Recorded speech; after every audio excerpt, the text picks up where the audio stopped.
Good evening. Welcome to the Weird and the Wonderful with Strange Bones. That's me. So, we've been wandering along and moving around in the varied places uh, around the world to see what sort of suitable places we can see and talk about.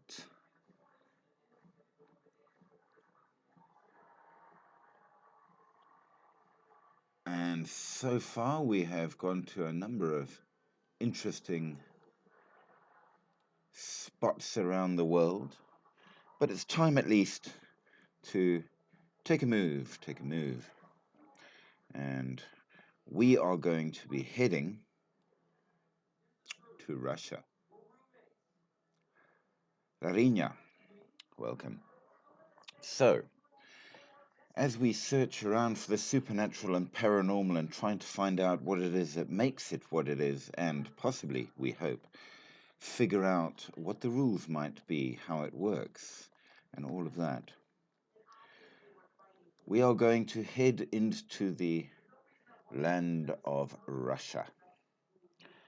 We're going to see what they have to offer us in terms of hauntings and in terms of these strange cryptids that haunt the lands.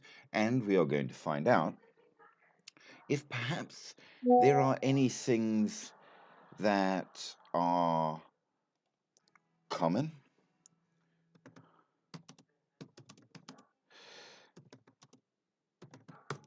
We are going to find out if there are any new things to discover.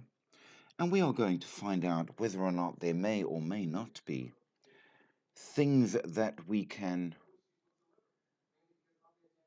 add to our knowledge of what causes the supernatural and whether or not, in fact, we can ever understand it. Hey, Hope, welcome. So, as we start off, we find that, of course, Russia is a fairly large land, and when you talk of their supernatural and paranormal, they have a wide variety from the ghosts of the Romanovs to the Valley of Ghosts in Crimea, and of course to the Domovoy and such, which can be found around. They have not only famous individual ghosts, but locations that are well known for their hauntings and such, which may prove to be very interesting. Now, we may find some in common with our last place that we visited, which of course was Siberia. But we shall see. Hey Bunny, hey RMS. Uh, Raskuntikinte, Munyai, welcome. NJ, welcome. It's good to see you guys. Do stick around and tell me what you think. So,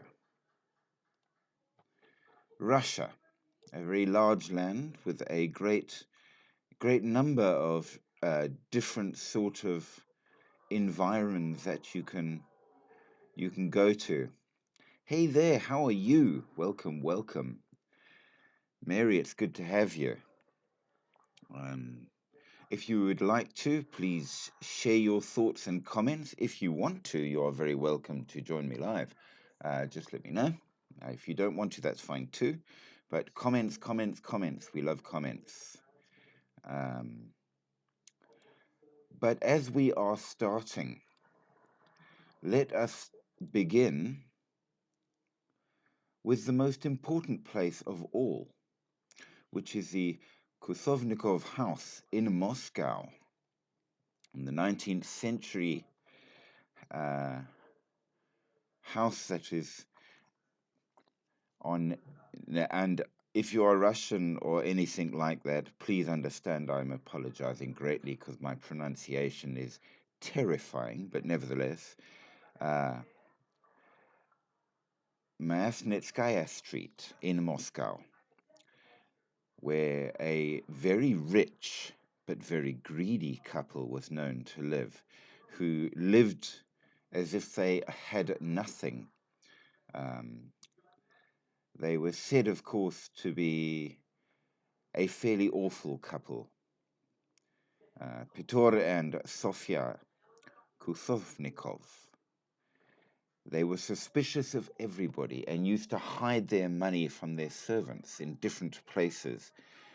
Once they hid some in the fireplace, and the janitor, unfortunately, um, accidentally burnt it.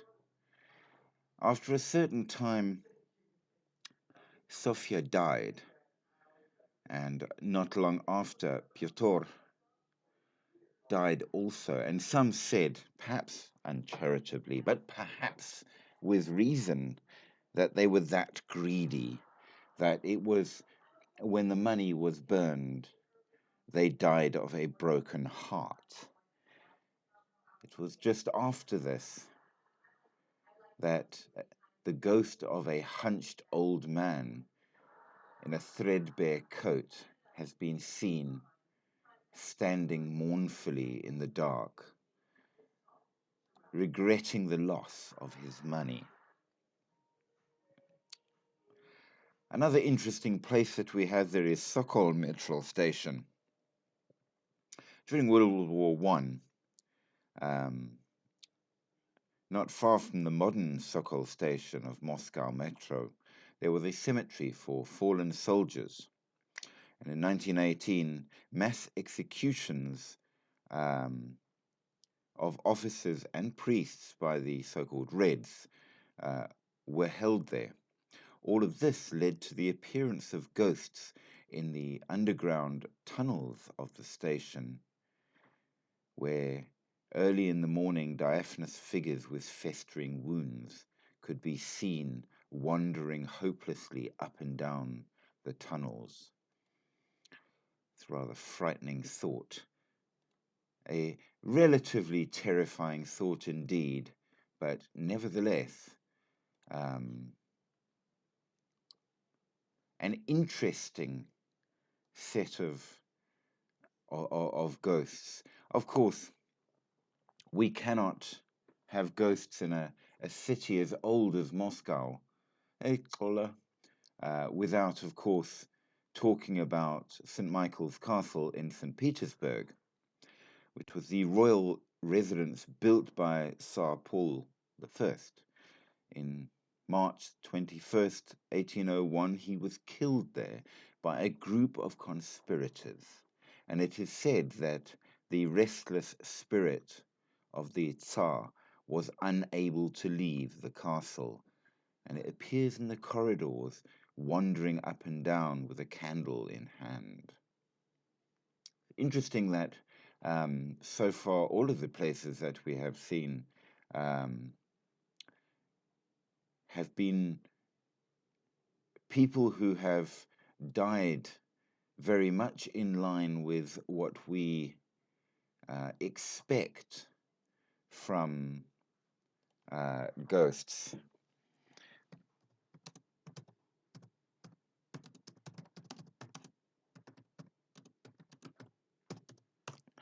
But hey, Patricia, there's tragedy, there is horror, and there was probably a fair amount of anger involved. Am I living in a fantasy world? Not at all, but we are finding out whether or not we do. What's the point of living in a world if we don't have enough interesting things to talk about? We've got to discuss the weird and the wonderful and make the world interesting. Hey, Milana, welcome, welcome. So the next interesting paranormal spot that we've got is Znameskaya Tower in Yaroslavl.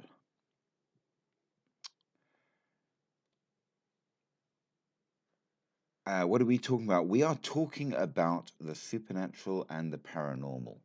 And the idea of doing this is very simple. Can we say that things are just made up by this or that specific culture to explain things away or maybe teach moral stories? Are they memories, perhaps, of older creatures that no longer exist? That's also a possibility. Or are there commonalities in what people say about the supernatural, regardless of culture or country, that show that perhaps there may be at least some kind of truth that we need to consider and possibly even worry about? So we are going around the world looking at all the different stories and things to find out what we can. Be real? Oh, I'm always real. Do not worry, Mr. Change Up. Real is what we do for the fun of it, because after all, we have to be enjoying what we do. Is that not the case? What's life without interest, without exploration? And if we stay boring, then there'll be nothing. No, it's not only fairy tales and novels, and you would know that if you had ever seen things. I will tell you just for your generalized interest. I was a monk for 9 years. I worked alongside an exorcist.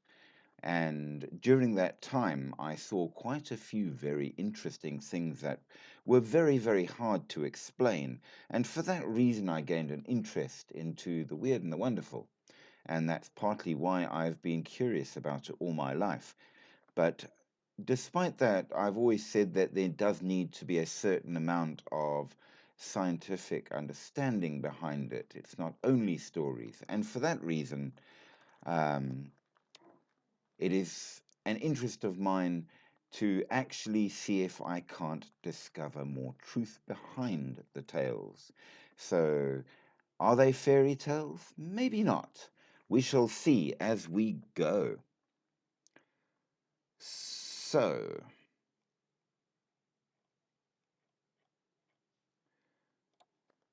during the Civil War in Russia, which was between 1917 and 1922, a group of the so called white troops. Now, for those of you who may not be so clear on it, the whites and the reds in Russia were the two different sides in the Civil War. The reds, which won, were the ones that wanted communism, and the whites were the ones that didn't.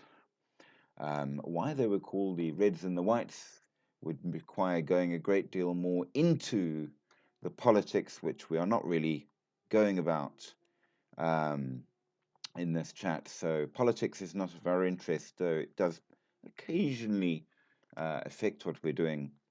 Um, but most importantly, uh, the white troops held positions in the Volkovsky Theater in Yaroslavl. The Red Commissar in command of the siege promised to spare their lives if they gave up. And as things were not going great for the whites, they did indeed do that. However, the Red Commissar lied, and every single one of them were executed at Znamenskaya Tower.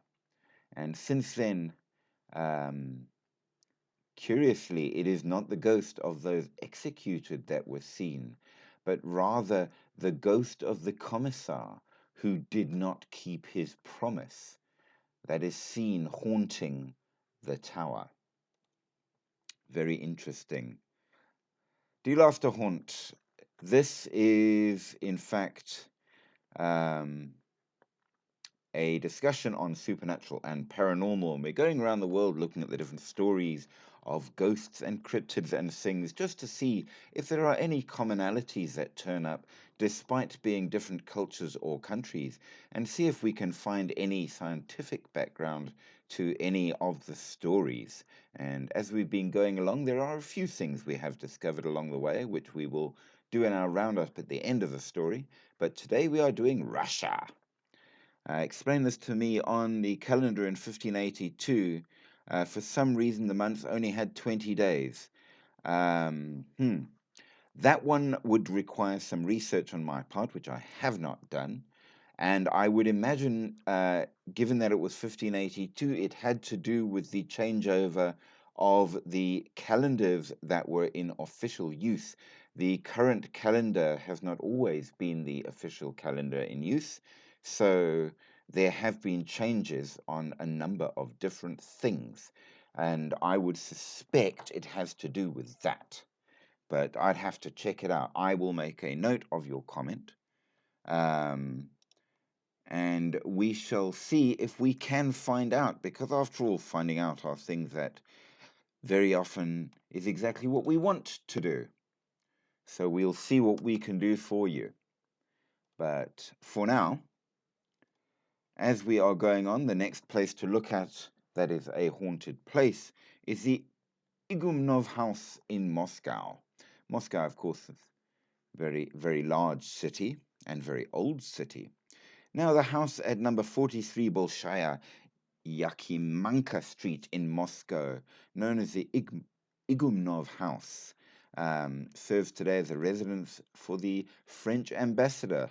Maybe lucky, maybe not so lucky. It was built at the request of the industrialist Nikolai Igumnov in the 19th century. He built it and settled his mistress there. But one day he caught her with a lover. The lover was kicked out, but the girl was never seen again, and it's believed that in his outrage, Igumnov bricked her up in a wall.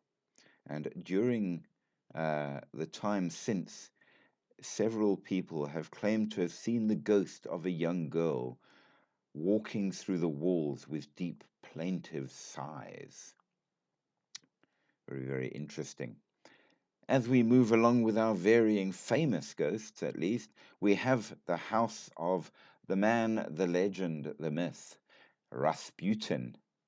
The house of Rasputin in St. Petersburg. The flat on the second floor of 64 Gorokhovaya Street in St. Petersburg is today an urban residential apartment. However, in the earliest 20th century, it was home to Rasputin, Grigory Rasputin, a man that was known for his incredible charm, his ability to manage to talk his way in anywhere. And apparently, of course, he was quite the man with the ladies, including, most importantly, the Empress, which of course did not go down too well with the emperor. And at a certain point in time, it was decided that the gentleman in question needed to go. So they arranged a party which happened in an upstairs room of an inn.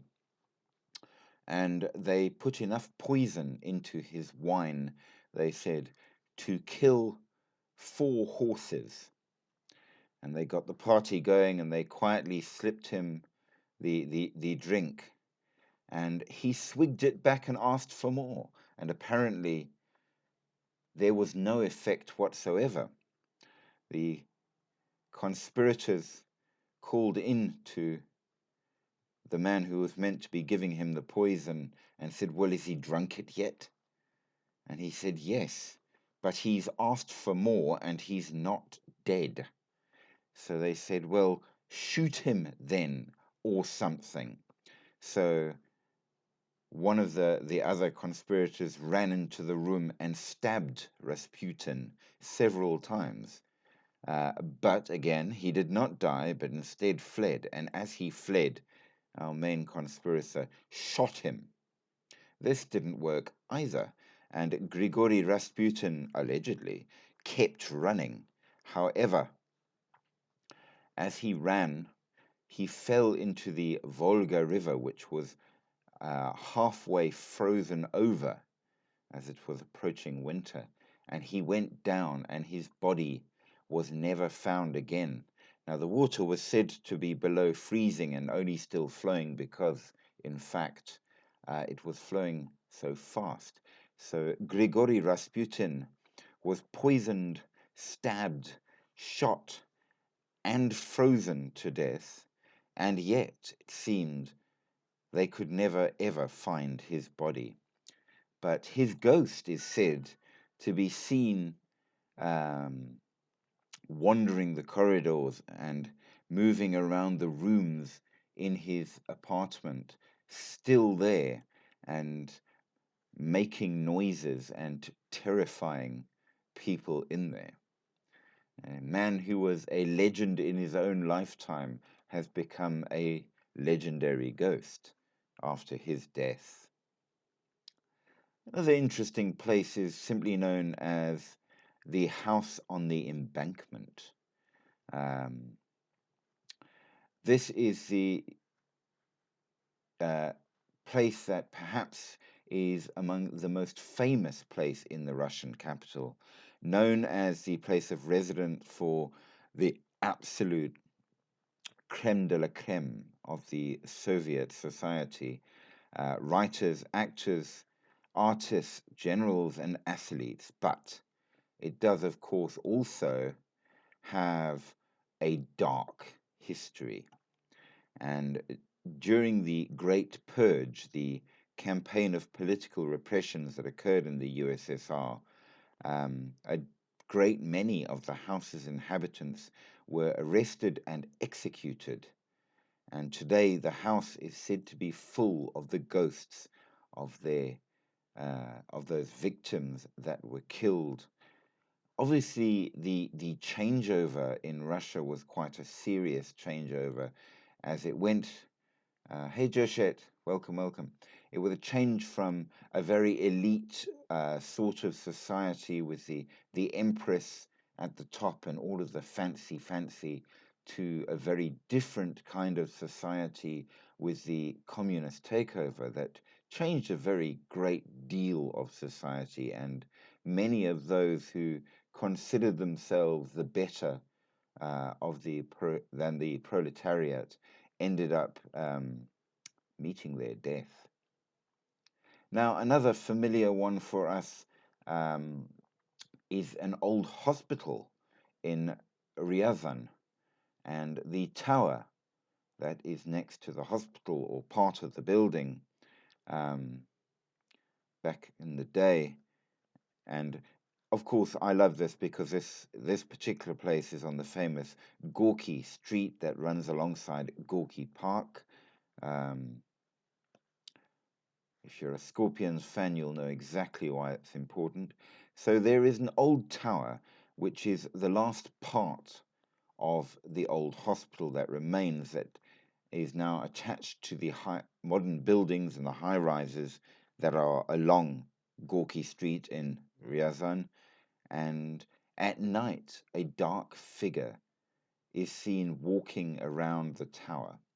This is the ghost of Alexander Smitten, the administration head of the hospital from a century ago, still walking around, making his rounds and checking up on the hospital. Interesting again that this is a common theme for ghosts. If you want ghosts, it has to be something that is either tragic or in some way deeply emotional and committed. And hospitals are right up at the top of places where ghosts seem to appear. So having the administration head of a hospital in what remains of an old hospital still haunting fits exactly with how the stories at least go for uh, such places. And I do apologize. I do not know how to pronounce your name, sir, but welcome, welcome. I'm afraid I do not read Cyrillic, so you must forgive me. Nevertheless, the next interesting one is Griboyedov Canal in St. Petersburg. And this is an interesting one in that this is the first time that we have a specific city canal with a ghost on. We've certainly had a number of rivers and lakes, but now we have a canal. And this is said to be a ghost that only haunts in the month of March, and it is that of a young girl that is seen along the walkways of Griboyedov Canal. Her face is said to be blue because of asphyxiation, and there is a red mark on her neck caused by a rope. And this is none other than the famous revolutionary Sofia Perovskaya, who was uh, who did the assassination itself of Tsar Alexander II and was then hanged for her deed. Now, it is said that this is not a ghost you ever want to meet, that it is, in fact, very, very bad luck and a bad omen. And many who have met her shortly afterwards die. So perhaps there's something to be said for avoiding revolutionaries, both alive and dead. Who's to say? The next interesting place where you'll find a ghost is, of course, the Nizhny Novgorod Kremlin. Back in the day, the Kremlin was not where it is now. It was, in fact, the original site being in Nizhny Novgorod. And when it was being built, the construction teams were unable to finish one of the towers because it kept falling down. And in the end, they decided that clearly there was something stopping it. And they said, we will build this tower no matter what. And if necessary, we will build it on the blood of the first person who walks past. Which, of course, sounds like quite a terrifying decision to make, to build a freaking tower, but they did. And by terrible chance, there was a pregnant woman walking past, hurrying across to the river to get water, and she was seized by the builders and bricked up in the tower alive. And since then, on numerous occasions, the ghost of a pale woman holding a baby has been seen hanging around the tower. Now, this is a very interesting one because you see, we have established that it seems that for a ghost to come to be, you need to have both something suitably emotional involved. Hey, Kima. Hey, hello, Bennett. Um, it's got to be traumatic or emotional in some way on the part of the death, absolutely, and this, I think, fits that to a T. But there needs to be a very strong emotion involved on the part of the person that dies.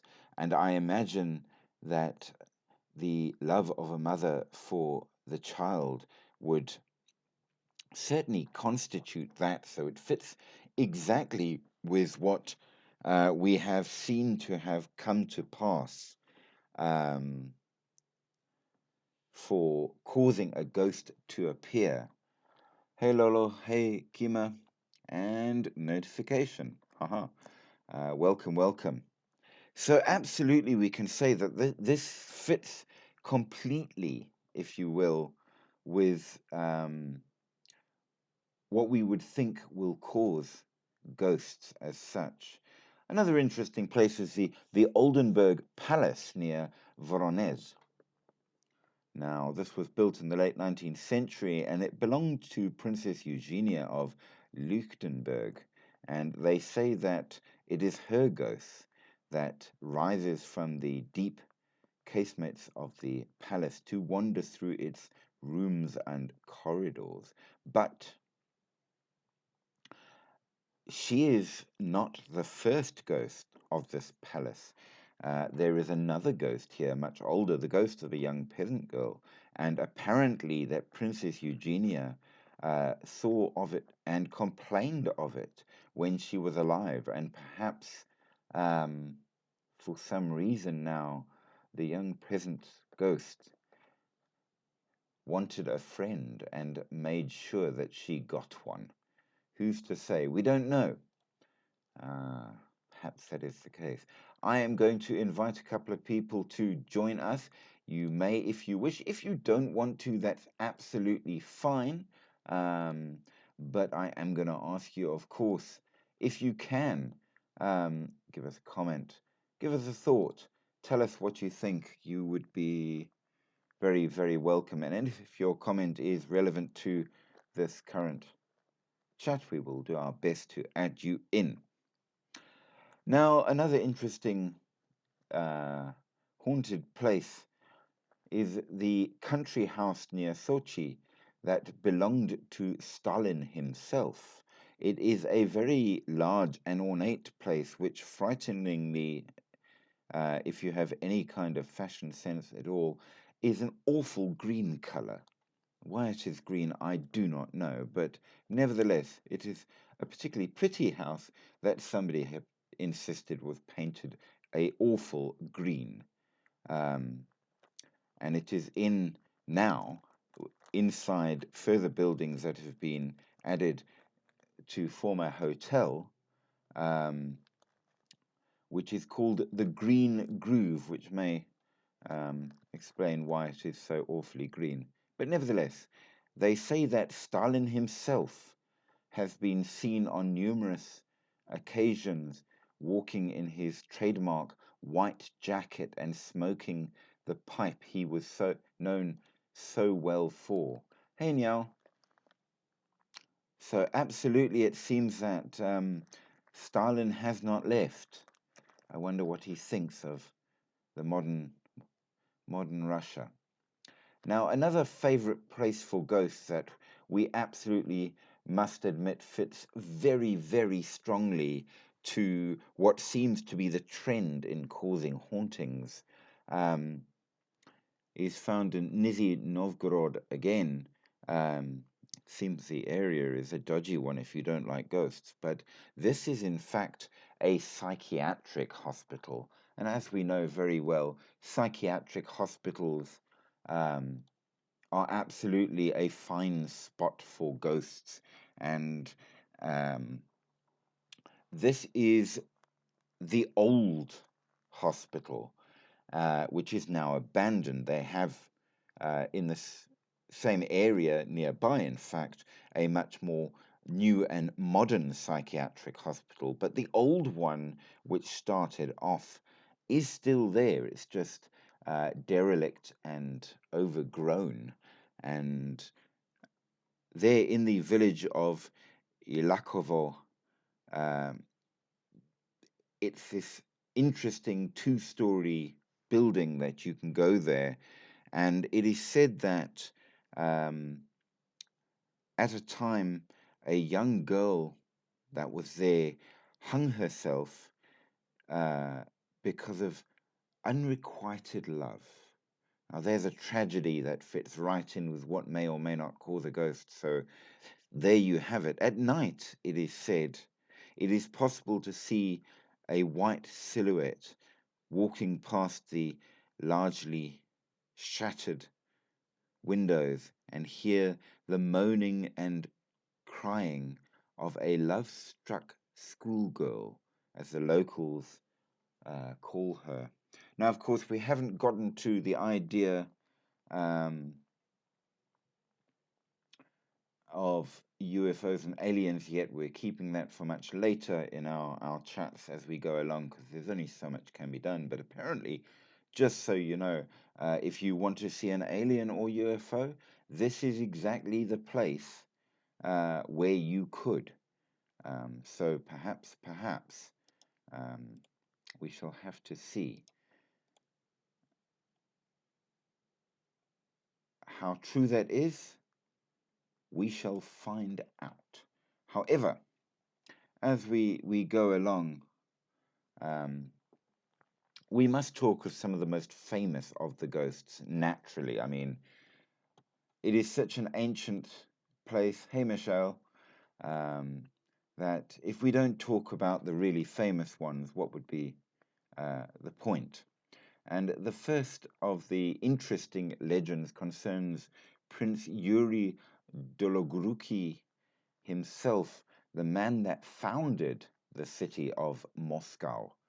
And it's said that in 1158, Prince Dolgoruki was traveling through the Moscow lands with a Greek sage, whereupon they came across a strange three-headed piebald animal that looked at him and then fled into the forest.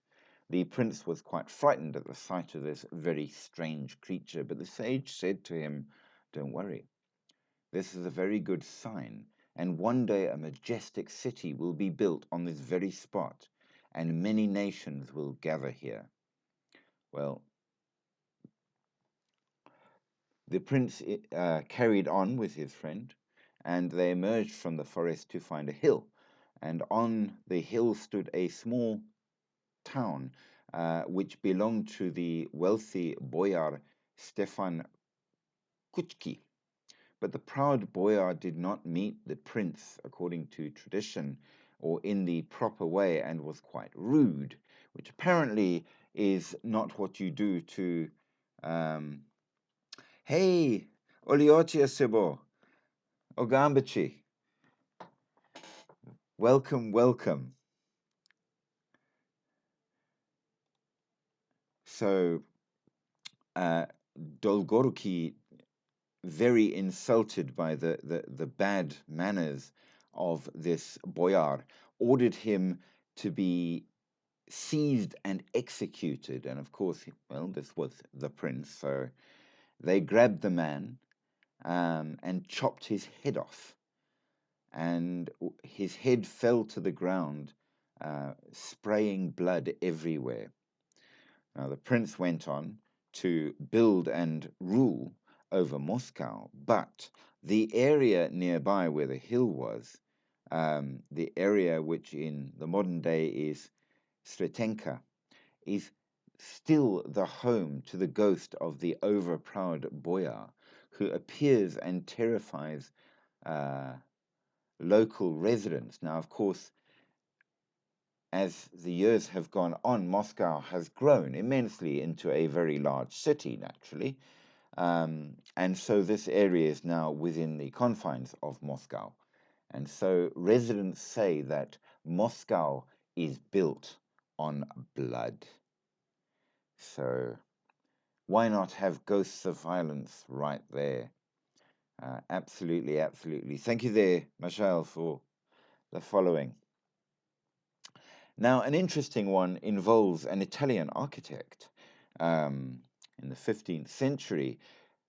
So, soon after marrying Sophia Perlog, the niece of the last Byzantine emperor, Russia's Tsar Ivan III decreed the construction of a magnificent cathedral in the Kremlin. But it seems that there was a problem because no matter how hard the Russian architects tried, the walls of the Domitian Cathedral kept falling down. Now, Metropolitan Philip, who had been against the Tsar marrying Sophia, claimed that it was God's curse because of the marriage. Sophia advised her husband to invite a foreign architect, but finding a suitable candidate because it just was too difficult. Because to go all the way to Russia, which was very unknown at the time, hey Sebas and CX824, welcome, welcome. It became difficult to find anybody that would travel that huge distance. But finally, in 1475, the Italian architect Aristotle Fioravanti agreed to build the cathedral for the great Tsar. So the construction eventually turned out to be successful. He was able to build it without the walls falling. But according to legend, Fioravanti built many secret hiding places and underground tunnels in the cathedral, and to keep enemies from learning these secrets, Ivan III refused to let Fioravanti go home. Now, the architect stayed for quite some time, even participating in some of the Tsar's military campaigns before finally uh, attempting to make his escape back home to Italy. However, he was seized at the border and imprisoned in the Kremlin's uh, Tainitskaya Tower, which is when historical chronicles ceased mentioning him at all. And it is thought, though it is only a guess, that he died walled up within the tower. Legend has it then that since that time, Russian leaders see Fioravanti's ghost just before terrible events are supposed to take place. It's said just before bad things happened to Vladimir Lenin, he saw the ghost, and later Joseph Stalin, just before the beginning of the Great Patriotic War. And apparently now, whenever something dire will threaten Russia, you might see Fioravanti's ghost. Who's to say? We shall see. However, let us move on to the next one. Can I please say Bliat? I hope I get it right. I will not lie to you. I cannot read Cyrillic, and my Russian is truly awful, so you must forgive me. Um, my exposure to Russian is down to the absolute minimum there. So I'm sure I am butchering a great number of words, and for that I am terribly sorry. If it is a language of yours, I do apologize. But we are working for it. Now, along the Gorky Highway, which was once called the Vladimir Road, along which people were forced to march as they were sent off out of Moscow to be sent to Siberian penal colonies, which of course we came up on with the last live, the ones arriving in Siberia. This is the one where they left. However, on this particular one, there was a dangerous murderer who was being marched out, but he did not survive the trip. And since there wasn't time to bury him, they left his body at the side of the road. And to this day, his soul is said to be seen along the road, terrorizing the living. And there are those who say that if he can, he will try to get at you. Whether or not he is able to, of course, is another question entirely. But if you walk the Gorky Road, maybe you will find out. Drivers say late at night, a strange man appears, poorly dressed, heavily bearded, and resembling a homeless man, waving at the cars if he wants them to stop. But if you look closer, you realize that his ability to walk uh, is off. His gait is strange. And if you look even more closer, you realize his feet are still shackled.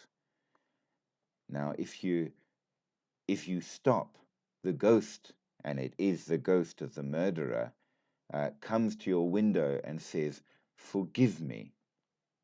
And you must reply, "God will forgive you," and drive away without looking back, because if you don't, he will take your soul. How true is that? I don't know. I have not walked the Gorky Road. Hey, Nicola. But who's to say? Perhaps it is true. Now, the next interesting ghost is the miser of Miansnikaya Street, which we briefly mentioned earlier. Now, the interesting part about the home, which is still there, the home of the Kusovnikov family, um, where this couple lived between 1843 and 1870. Um, the house is still there, and the merchants were known for their very eccentric behavior and solitary lifestyle. The house is decorated with Masonic symbols, and legend has it that the husband and wife uh, had some kind of a Masonic thing going in one of the rooms. Um, and not only did they never have kids, but they had almost no servants. They were so afraid of losing their money that they almost never left home. And at one time, when they were forced to leave for a very short time, they took all of their money and hid it in the fireplace, and only one caretaker remained to look after the house. However, when they came back from their trip, they found that it had been very, very cold, and the caretaker had decided to light a fire. And in doing so, he had set fire to all the money and burnt it to ash without knowing. The old woman, the wife, died on the spot, while the husband went mad and died shortly after. And to this day, Muscovites say that in the late evening, you can see him uh, standing there, approaching passerby and saying, "Where is my money?"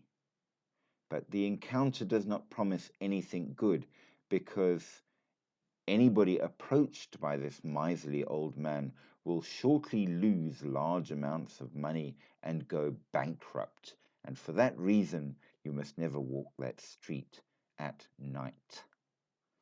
How true is that? I don't know. Hey, Lauren and Charmeline. So if you're enjoying what we're doing so far, um, do like, subscribe, join. Hey, Lauren. Um, Make sure you share with people. Get some people joining in. Send in your comments and more. And if you would like to, let me know, and I will let you join the live. It would be wonderful to have you. But let us move on. Now, the next goat that we are going to have a look at is of the other category of ghosts. Now, we established early on that you get varying types of ghosts. Some are no more than an echo that cannot be interacted with and do not interact with you. Some of them can be seen and heard but are not a bother. Some of them simply ignore you and don't care and do their own thing, but some seem to be very, very angry. And it seems that it is quite possible that these ones are the ones we do need to be concerned with. That, in fact, they are the ones that may or may not cause trouble for you. So let us look at a violent ghost, the vindictive spirit of the Moscow Metro. Now, the Moscow Metro, as we have already established, have quite a few terrifying stories, as where it is built, there it seems have been a number of deaths and executions, and the ghosts still wander up and down.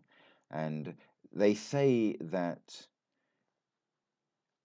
you never, never ride on the ordinary train cars on the Orange Line after midnight on one specific day of the year, September 9th, 1999. Five young ladies were riding in car 26498. Suddenly, all just passed out. And one of the passengers managed to film the face of a young woman standing outside the train with his mobile phone. Now, of course, how is that possible when the train is going? What had happened 1 year previous, September 9th, 1998, at the VDNKH station, a young lady had lost consciousness and fallen under an approaching train. And since then, she appears on the day of her death and makes any passenger on the ordinary carriage lose consciousness.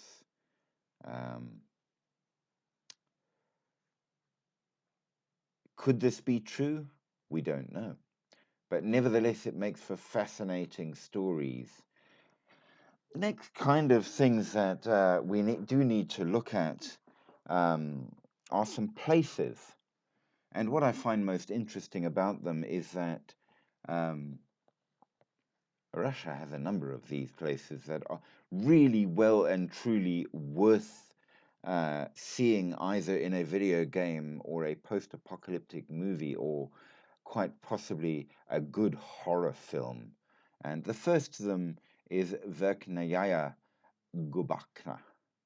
And I am almost certainly molesting that name. But for centuries, it was an industrial settlement in the Urals. Its roots go back to the 18th century when iron ore was found and it was mined for a quite a long time, in fact.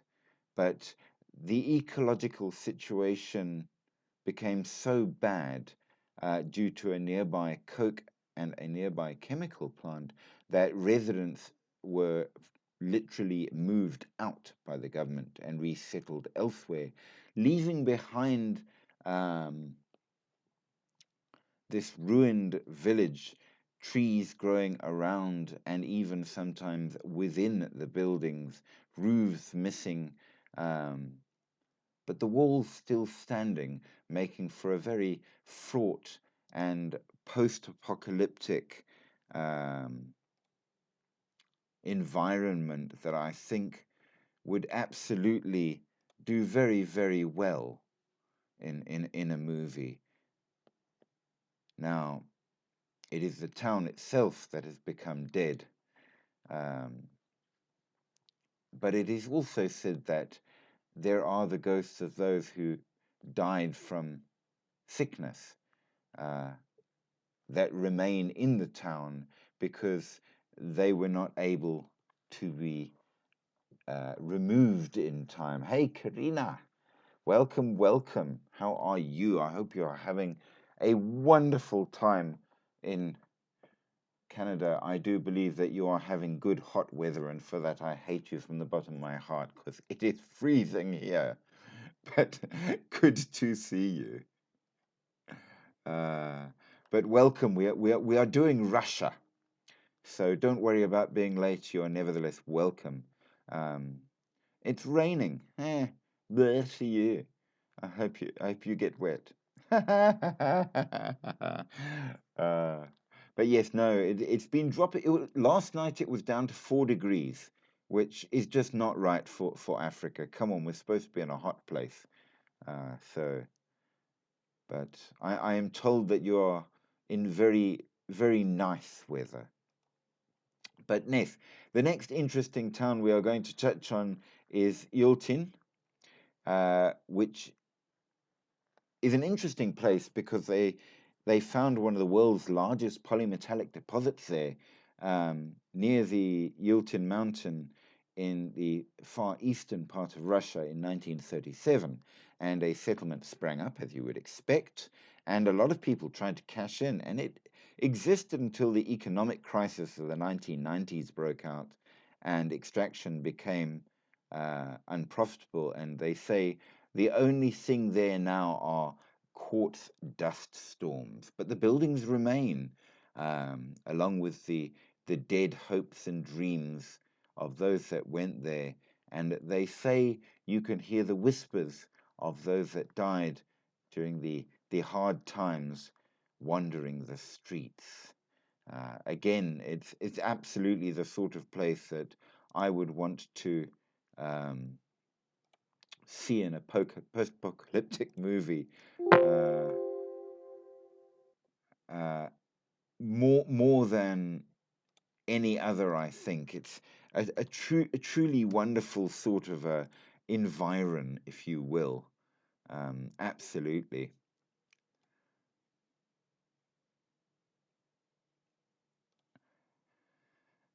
Next interesting place that we can talk about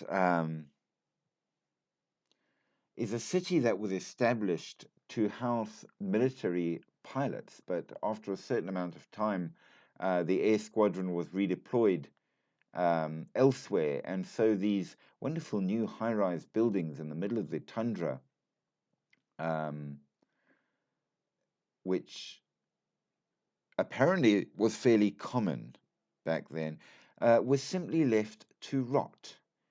And you have these weird places that are just open, empty cities that nobody is in anymore. Hello to Haye Hello and to Sid. Welcome, welcome.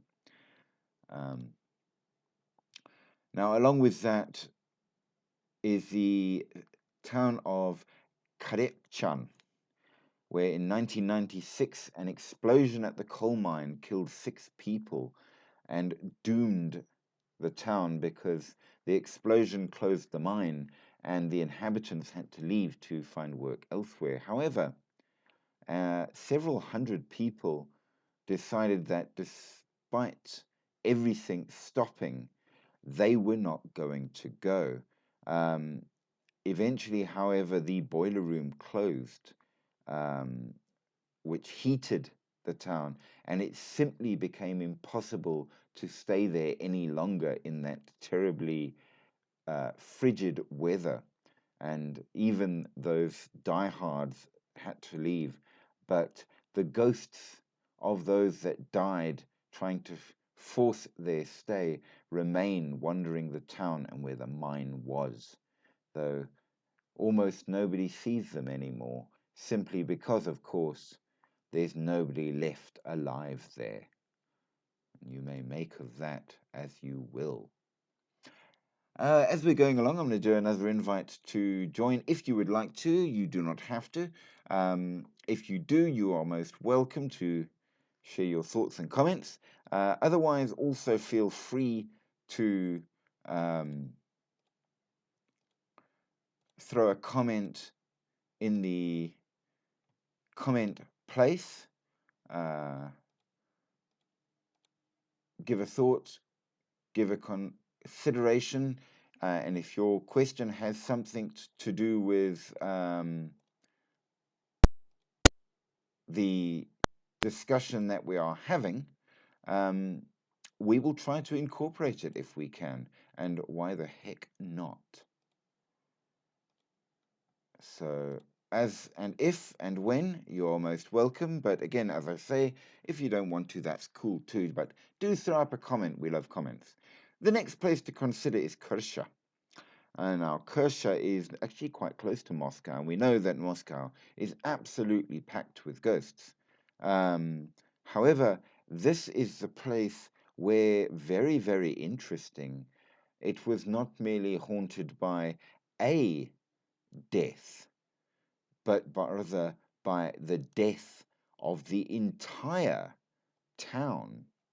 Um, Goodness gracious me. And as we are about to go into it, remember, we are um, working on expanding the channel and adding to it and doing more. So do like, subscribe, join, become a part of our family, and check out what we can.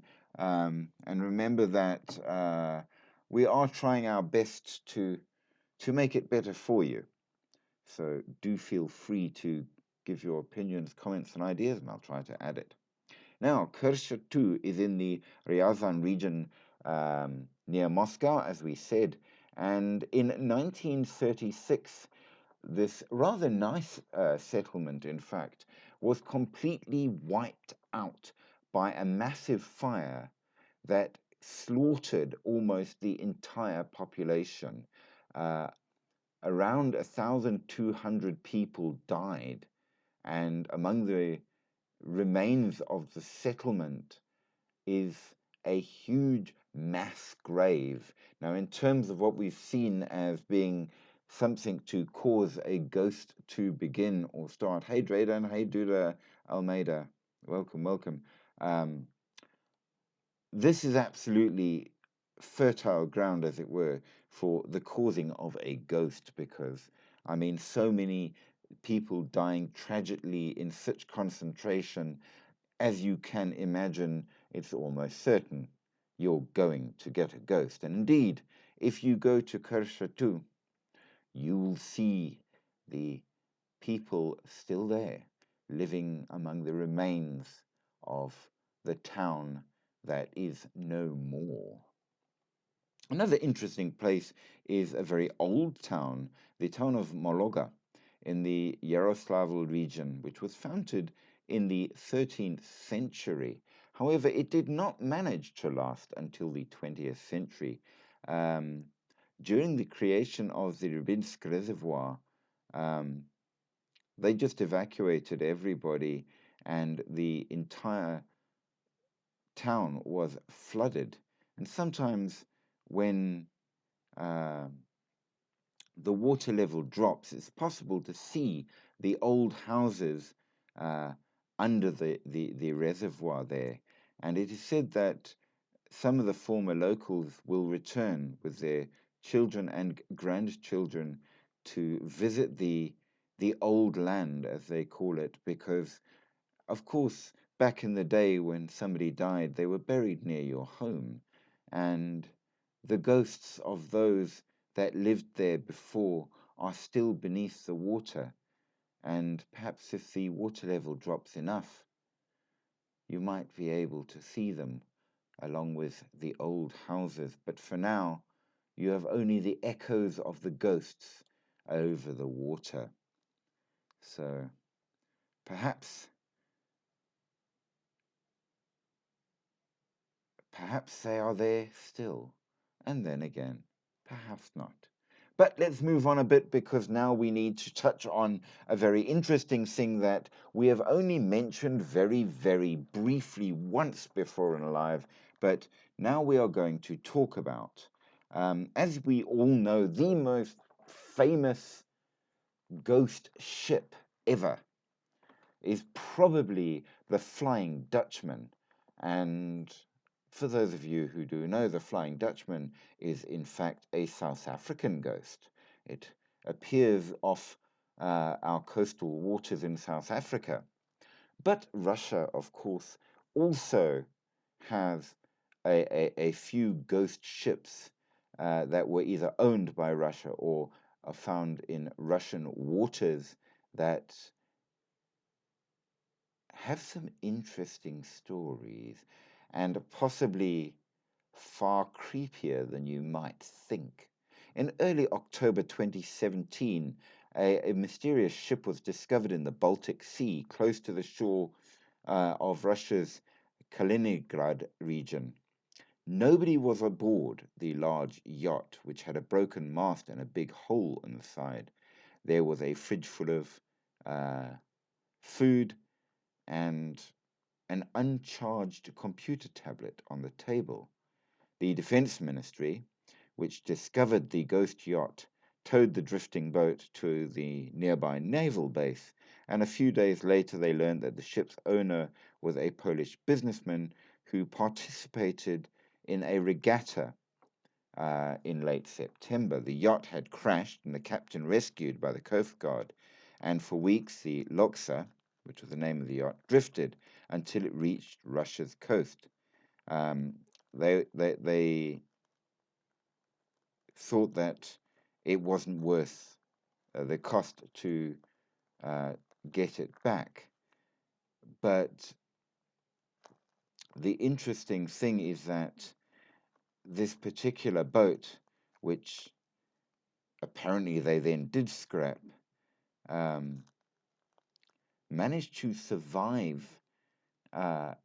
traveling a huge, huge distance despite the massive hole in the side of the boat, all the way to Russia. And with it came a number of odd questions, because why were things left that it seems you might want to have kept from the boat? Why did he not report it? What else happened? And it says they got the captain off, but was there no other crew?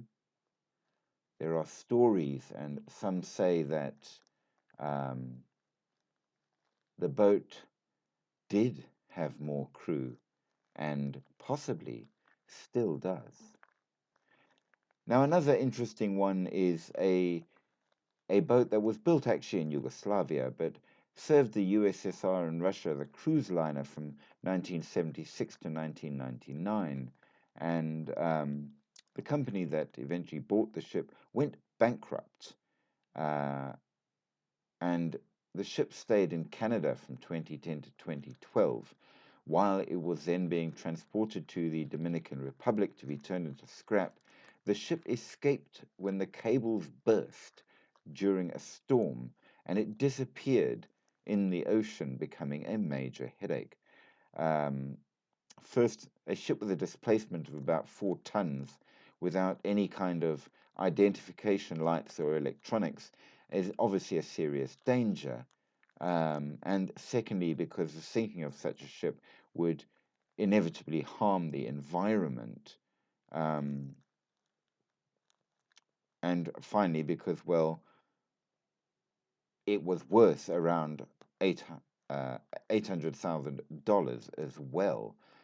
So they launched a large hunt, and it became a bit of a holy grail, so to speak, for hunters looking for said ship. And it seems that every now and then a comment would come in um, of someone saying that it was seen, or maybe it wasn't. However, eventually the hype peaked in around 2014 when the ghost ship was said to have been seen heading towards the shores of Great Britain. And the reason it was worrying is that while the people were not on board the boat, the rats were, and they had multiplied hugely, and it had become this breeding ground for thousands and thousands of cannibal rats. And they were terrified that what would happen if the ship crashed on the uh, shores and the rats got off, these thousands and thousands of rats. But it seems that the ship then disappeared yet again. Some say that maybe it sank, but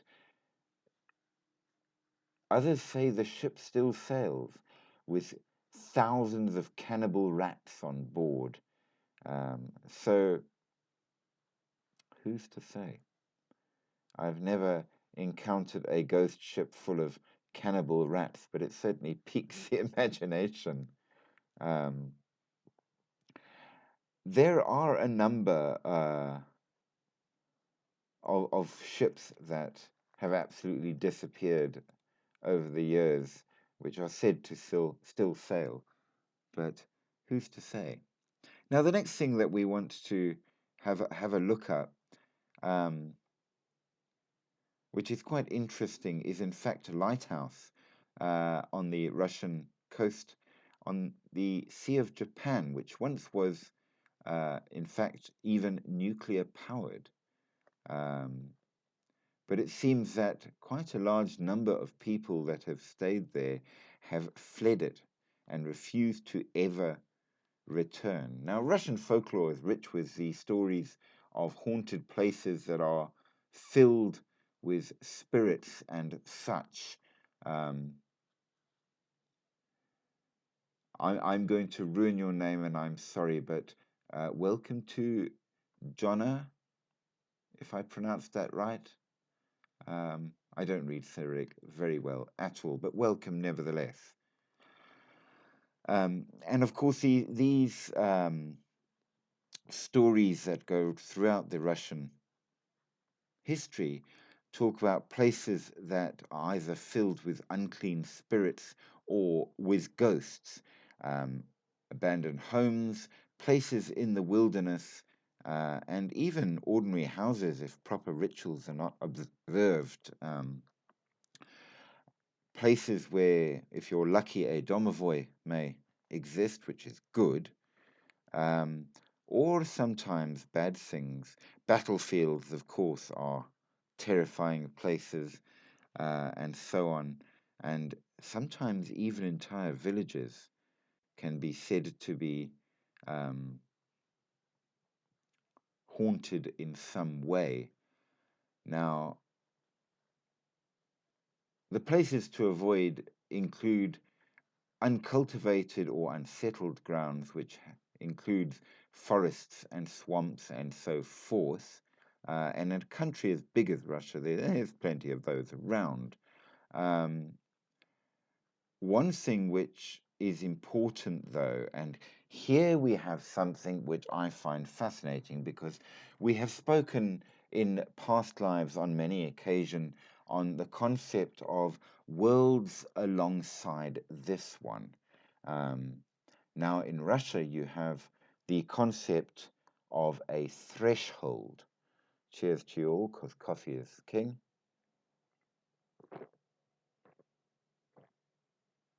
Now, when the Russian stories speak of a threshold, they are not merely talking about um, from outside your house to in, not at all, but rather they are talking about that place, that doorway um, between the worlds, as it were. So, thresholds where one area crosses to another. So, bridges, crossroads, borders of villages, edges of fields, caves and wells all are thresholds, and crossroads, especially, are considered to be truly evil.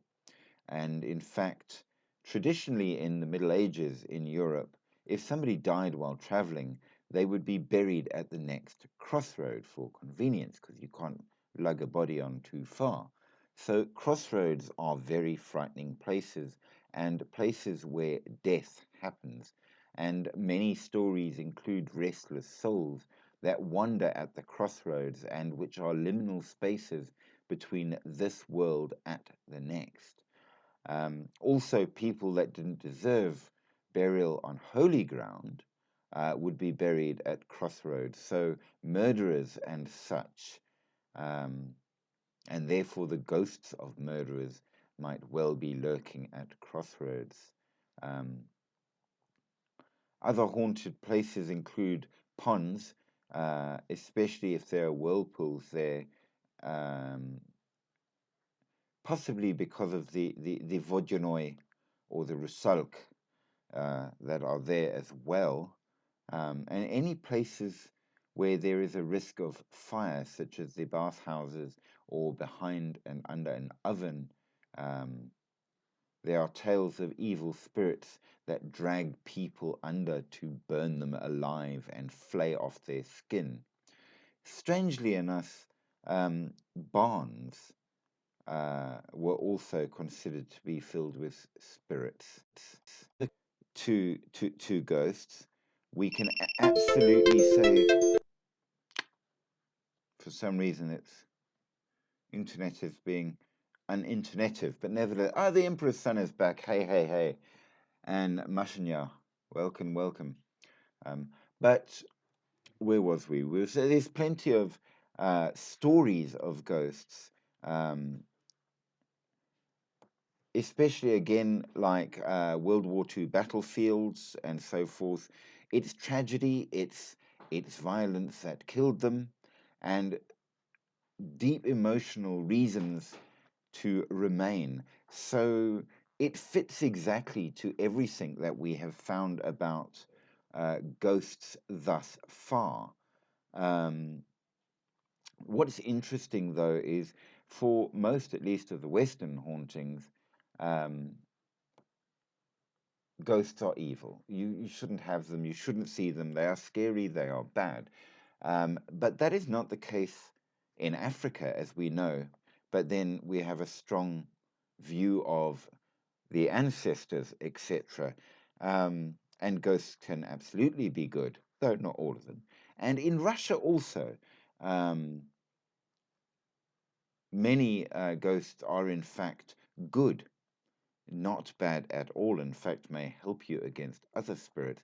And it is said that for this reason, horror movies don't do very well in uh, Russia, simply because they don't fit to um, the mindset. And it's more psychological horror that works better in Russia than anything to do with the slasher type with ghosts, because ghosts can often be your friends. Good evening to you, Mr. Emperor's son. I'm so glad you could at least stop in a little bit. But now let's move on a little bit,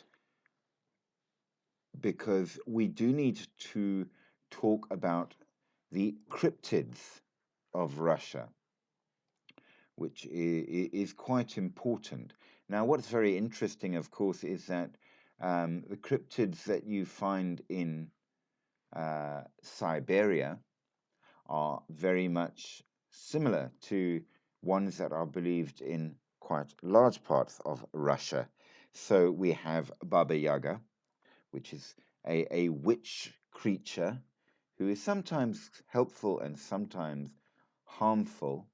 You have Koshchei the Immortal, who is said to be a powerful sorcerer that has never died, um, which I find very interesting in that regard. There's a whole ton of spirits which also we have found in Siberia, the Nezit, the Vodyanoi, the Kikimoras, the Rusalks, and the Domovoi. Now, Domovoi, of course, are your house spirits, and we find those in a number of other cultures as well. We haven't got there yet, but you have your brownies in Ireland and Britain and similar such things, uh, which are very much in line with the Domovoi. But you, of course, have the Rusalka, which are female spirits of water said to be possibly ghosts of women that were drowned there by jealous husbands or lovers that now try to drag mostly men down into the water and kill them.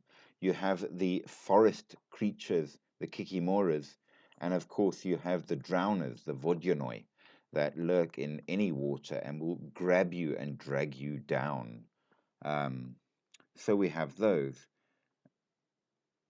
We do have, most interestingly, um, a cryptid that fits to one of the ones that turns up in a great deal of other countries and cultures, which I find very interesting. So um, you have what they call the Almas, which is a Bigfoot, basically.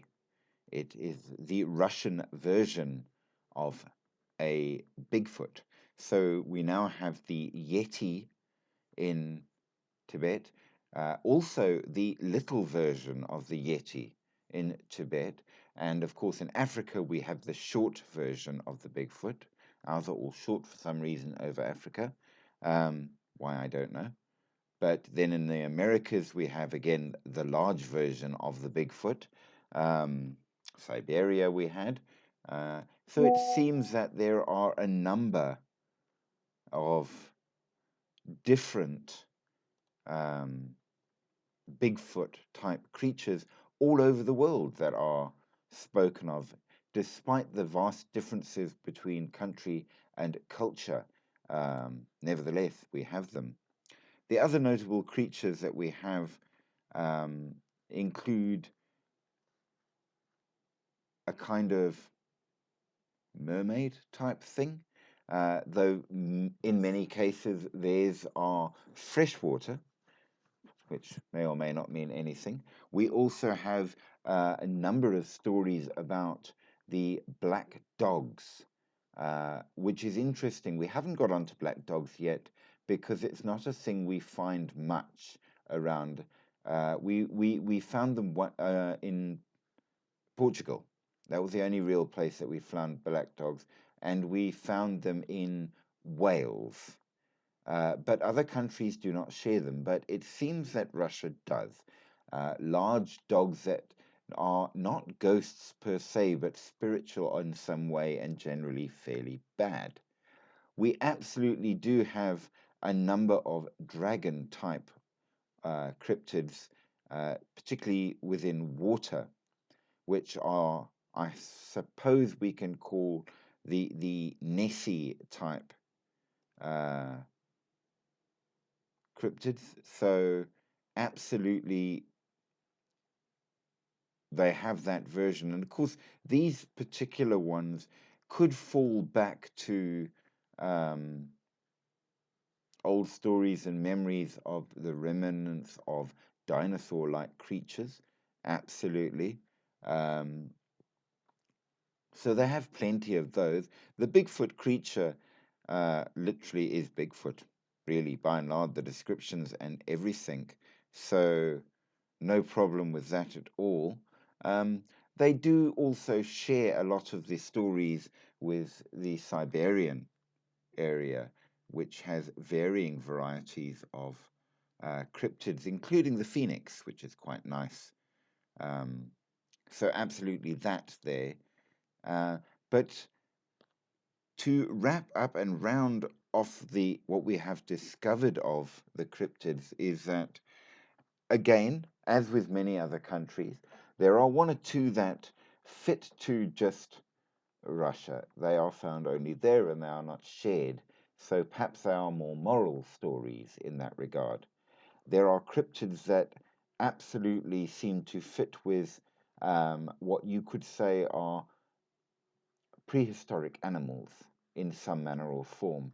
Um, Larger remnants, perhaps, that were seen and stories made thereof that came down uh, in that regard. So, absolutely, we have those. But we have ones that are all over. So, our Bigfoot type creatures are found all over the world in multiple uh, cultures. It does appear that there are no real vampire type creatures in Russia, which seems to imply that it's just too damn cold even for the dead, which is quite possible. But of course, not all of Russia is that cold. They have some wonderful climate down on the southern coast, so who's to say? Maybe otherwise. But they certainly have a great number of spirits within the forests, the lakes, and more that will quite happily eat you, nevertheless. Um, Ghosts, they have many. They fit very much what we have understood and found as ghosts to be. Um, and of course, plenty of reason for the ghost to form. And it reinforces that you must have a strong emotional happening at the death for a ghost to form, but you must also have a strong emotional reason for the ghost to form on the part of the one dying. And it does seem that this is the case. It also does seem that not only that, they have a plentiful set of reasons for said ghosts to come back. Plenty of executions, plenty of wars and battles, um, and plenty of very strong hearted people, shall we call them, that have died in the pursuit of the changeovers of politics and such on both sides of the argument, regardless of which one, which absolutely could very easily um, cause the formation of a ghost. So that fits strongly to what we have seen in all the other countries. There are absolutely plenty of sightings of ghosts, but at least in the stories I've seen thus far, uh, far less stories of violent ghosts.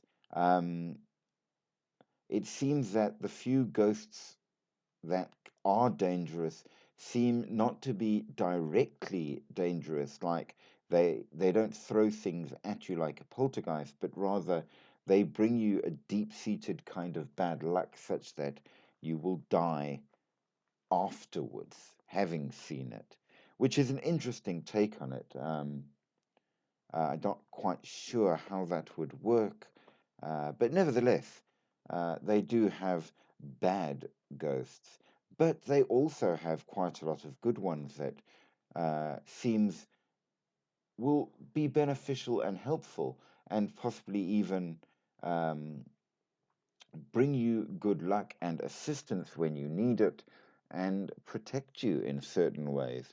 So it's very much a culture that not only believes in ghosts but accepts them as part of society on a certain level. So a very wonderful sort of a culture to be in. And in that regard, at least, not unlike many of the cultures in Africa, where also the dead are not considered always to be bad. And what they do very much share with Africa is, for the most part, what we would call a witch is evil. We do have distinctions between somebody who is a healer, or somebody that deals with the ancestors, such as the Isangoma in South Africa, and what we call a witch, which is not the same. And in Russia as well, what they call a witch is absolutely evil, for the most part. Not always, but largely. So it seems there are many things in common between um, the Russian view of the supernatural and the African view of the supernatural. But we can also say, thanks very much, Melvin. Welcome, welcome. We can absolutely say that um, the fact that they have the idea of the threshold, um, I think, may or may not be important. It seems that we are starting to establish the fact, as we travel through the different countries and cultures, that there are places that we consider to be thinner between the worlds, that it is quite possible for there to be places other than this direct world, and that it is possible for certain things to move between those places. How they do and why they do, of course, has not entirely yet been established, and still the most clear explanation thereon comes from Saudi Arabia, with their explanation of the jinn, which, to the current point, we are saying it's the same as the shadow people that act in, as far as we can see, very much the same way and are not ghosts. So again, we have established that there is a difference between a celestial spirit, such as an angel or a demon, which, by in accordance with their nature, are entirely good and fine, or entirely evil and definitely not fine. Um, a physical cryptid like Bigfoot, which seems to just have the most amazing hide and seek skills, um, moral type stories that are there to teach you not to wander at night or something in that regard.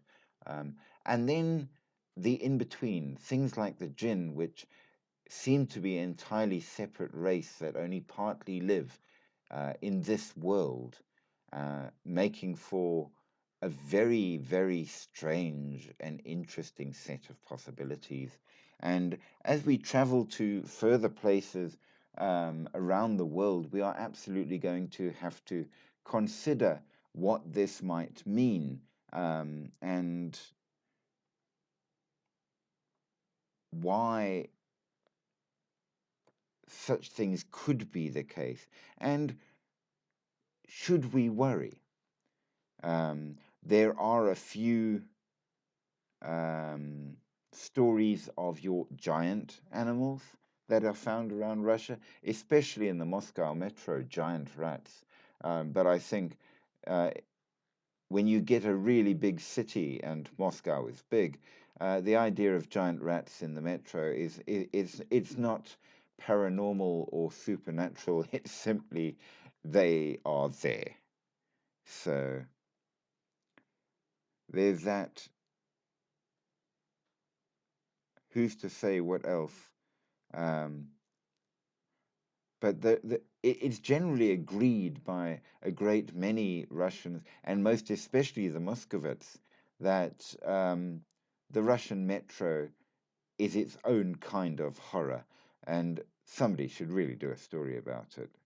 Uh, it's very, very interesting. Uh, is there more? Hard to say. We would like to think so, if nothing else. Um, Obviously, we can only go so far with the stories of each country. I'm missing out a huge amount purely because there's just so much in every place, and trying to at least get the decent stuff and the main things. But I think, given what we have seen and appreciating what we have seen, I think that we need to now consider our next move. And I think it's time to go to another country for our next live. And I'm wondering if we should go to the Americas or to Africa. And I'm thinking maybe we should approach Africa yet again and pick one of the other interesting places that may or may not give us something good. We did Ethiopia, we did South Africa, and we did Cote d'Ivoire. Um, we certainly won't do Egypt yet because it is a place that has just too much, and we will have to be quite careful. Um, hey, Mab27, welcome, welcome, welcome. Hi. Um, so we're certainly going to have to think about where we're going. We may go down to South America, where, of course, as you well know, we have some very interesting tribes and peoples that did live there, and who believed that the proper way to manage things was a good human sacrifice. So I'm sure that we will find some good ghosts down that side, as well as some very strange locations to consider and to enjoy. So I think we are going to decide on that, unless somebody has a particular preference. Do let me know if you do. Send me a message, send me a like. Like, subscribe, join the channel, please. We want to grow this and make this bigger and better just for you. And send plenty of likes as well, because we do need a number of good likes for the channel to make it bigger and better. And if there are particular things, do let us know. We had one person send me a comment of something they'd like looked into, um, and I will absolutely see what I can find out for that, and let it be known so that we can go further. But for the meanwhile, I am going to say that it is time me to fade away into the darkness and disappear like a ghost, um, because absolutely the night is moving on a little bit, and I must close the live before then. So I wish you the best of evenings. Sleep deep and sleep sweet. But remember, sleep with one eye open, and make sure that you have a holy object near at hand, just in case, because you never know that one or two of those things that maybe go bump in the night might be bumping near to you. Good night.